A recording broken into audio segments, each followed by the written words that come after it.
welcome to the RPG Maker XP Basics tutorial.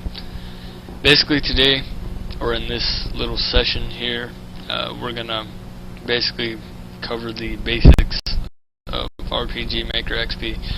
I'm not gonna spend too much time on anything really because most of it's self-explanatory, and I mean if you have any trouble you can look at a README or other tutorials or yeah.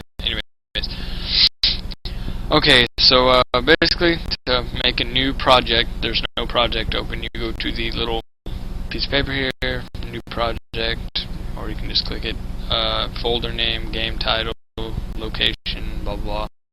Name it whatever you want. We'll name this game test. Okay. Alright, now we have a nice little 20 by 20 grassy field here, and first what we're going to do is cover the layers, or actually I guess we should go to the map. Okay, this down here, you can right click it, new map, it'll ask you some stuff, new map, you know, you can just make maps, name them, whatever. You can also edit them from that screen, but I was going to show you how to do it here. If you want to edit a map, you right click it, map properties, name it tile set. A tile set is what you use to make your map. Like if you wanted to make a desert, you change the width, height. You can start it with music, any music that you have uploaded, any background sounds, BGS that you have uploaded. You can give it a step average, etc., etc. Alright, so say we're going to make a desert, so we're going to pick the desert tile set, of course. Okay, oh look at that, nice little deserty desert. Alright. And so that'll bring us to our next thing that we're going to talk about is layers. And so you can see there's 4 of them, 1, 2, 3, and 4. The very first one, layer 1, is for ground. Anything that your character is going to walk on, you know, it's just ground, just simple as that. And instead of you click a ground tile, whatever one you want to fill with. You can draw it all in, or my preferred method, you just go to the fill bucket and you've completely made a desert. Congratulations. Alright, and the second layer is for anything on top of the ground. So say we want to make a whoa, not that many cactuses. We want to make a cactus. So we made a cactus. Congratulations. Let's make another one just for good measure.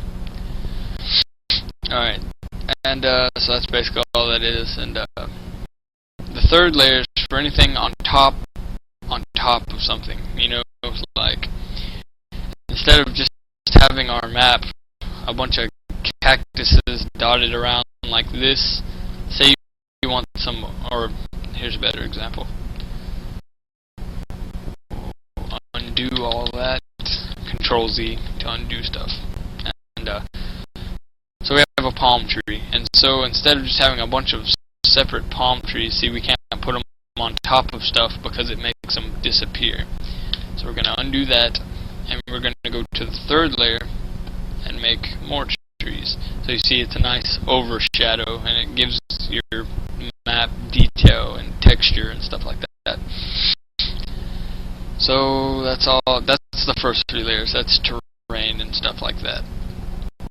Alright, the fourth layer is the event layer, and this is basically the heart and soul of your entire game that you're making. Alright, we're going to right click, new event, and now we have a nice little window open here. You can name your event, but that's basically for reference, like if we're ever going to refer back to this event. So let's name it reference. Whoa, reference. Alright. We will cover switches, variables, self-switches, basically all the conditions. We'll cover that later. The first thing I'm going to talk about is this whole area, and then the event commands. Let's see, how are we doing on time here?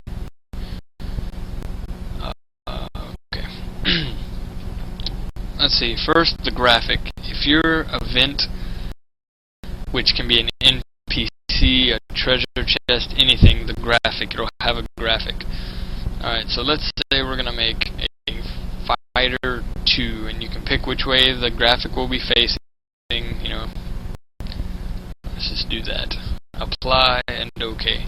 And we're gonna right click player starting position, so restart the entire game. And up here, display test. So save changes, yes. Alright, this is gonna open up eventually. Okay. And now see, this is our little event that we made right here. It doesn't do anything because we haven't set it to do anything. Well, we can't have that, right? I mean, come on now. It's got to do something. That's just a boring little event.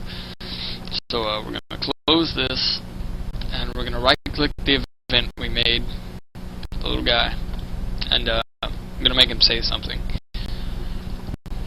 Double-click, or here. You can double-click this area, or you can right-click, insert, and you see a bunch of commands. I mean, this is your literally heart and soul of your game.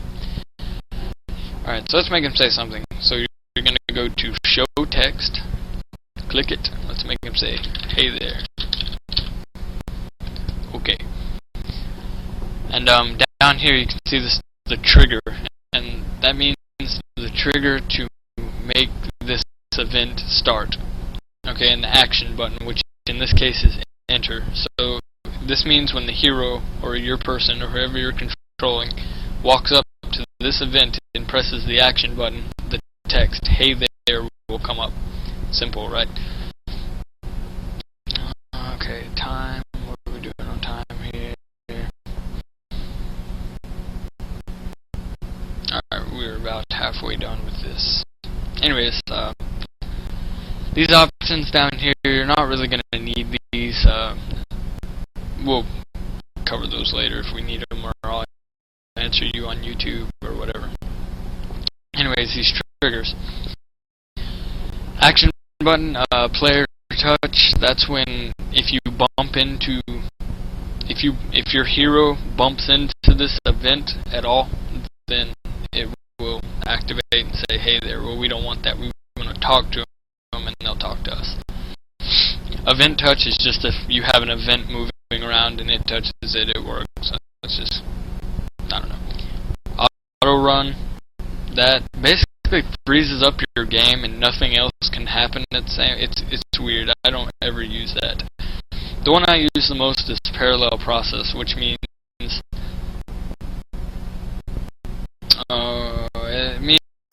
it's good for like when you have a bunch of events going on at once. You don't just want one going on. It's good for like cutscenes and stuff like that. Anyway, so we're gonna pick the action button. Hey there. Alright, so let's play test this. Save changes. Okay.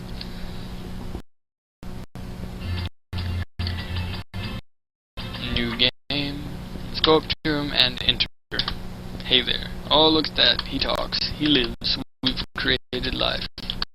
Give yourself a pat on the back and possibly a cookie if you're into that kind of thing. Alright.